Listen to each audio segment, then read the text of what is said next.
All right, in this lesson, we're going to walk you through a stock split, another form of a non-cash dividend. This one's a little bit easier because we won't have a journal entry to do.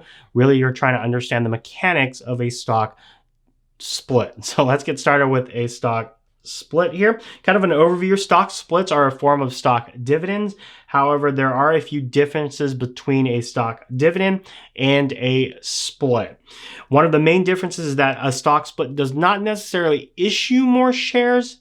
All it really does is it splits the shares that you already have. So one way to think about this is that, let's say you're taking a dollar and you're changing it into 4 quarters. Really, you have the same amount of money. All you're doing is you're just taking what you have and splitting it a little bit more, just like you would take maybe a 20 and splitting it into 2 10s. So that's all we're really doing with a stock split, is we're actually taking the shares that you have and splitting them rather than giving you more in a stock dividend. So we really still have the same amount of money, but organized in a different way. And that's what a stock split really is. So kind of mechanics for a stock split. When a stock split occurs, we revise the number of shares by the split. We also split the par value by the split as well. So not only are we going to split the number of shares, we're going to split the par value just like we would split a $10 into 2 5s. Journal entry wise, there is no changes or entries made. These are all disclosure changes. So to kind of show you what I mean, let's look at this problem here and I'll walk you through kind of the numbers that get changed overall. So assume company A has 40,000 shares issued and outstanding. The board of directors approved a 2-for-1 stock split. The stock is currently selling for $40 per share and its par value is $2.50. So before the stock split happens, we have 40,000 shares. The par value is $2.50. The share price right now is $40 a share. The common stock balance sheet account at par value, let's say, is $100,000.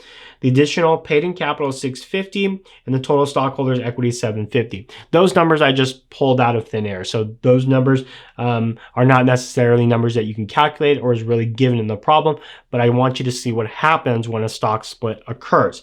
So when a stock split occurs on the next day, this is exactly what happens. The number of shares goes from 40,000 to 80,000 because it's a stock split. So for every 1 share you have will now become 2 shares. The par value gets split in half as well. So in this case, $1.25. And then the share price on the National Stock Exchange will also get split as well to $20. Okay. So really everything is equal. All we're doing is we're just reducing it or doubling it at the end of the day. So everything gets reallocated in the same way as the stock split instructs to, which is 2-for-1. But then when we look at our balance sheet, our common stock at par still stays at 100,000. Our additional paid in capital still stays at 650.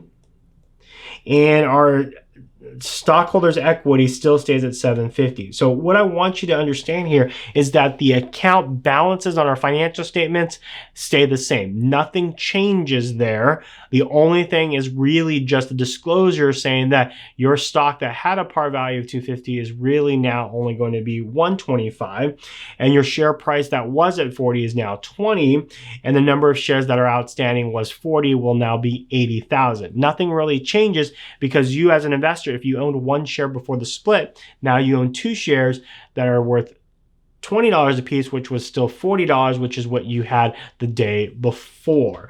Why do we do stock splits? Most often we do stock splits to bring the price of that stock down. So if you notice right here, that price of that stock went from 40 to 20. Why is that important? Well, it's now because now it's affordable to people that maybe thought $40 was too high.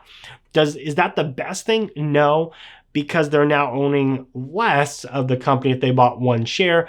But again, we're thinking visually from a investor's, maybe a non-educated investor standpoint, is they're thinking, oh man, it's cheaper. I'm going to buy because now it's 20 instead of 40. So the optics looks better for that non-educated investor, even though that educated investor would say, hey, look, it's the same thing. I still need to buy 2 in order to get what I used to have. So Why is it done? It usually gives that optics that the value of that stock is cheaper, and therefore more people can afford it, and then they buy it. When they buy it, that creates a demand. So what really happens at the end of the day is that the price starts to go up a little bit more because people go, oh, it's cheaper, and you have a lot of this buy action that happens in the stock market, which increases the price. So more demand, increasing the price. So again, some reasons why stock splits are used. And companies don't use it often. They'll use it strategically. And so you might have a company that only does a stock split maybe once every 10 years or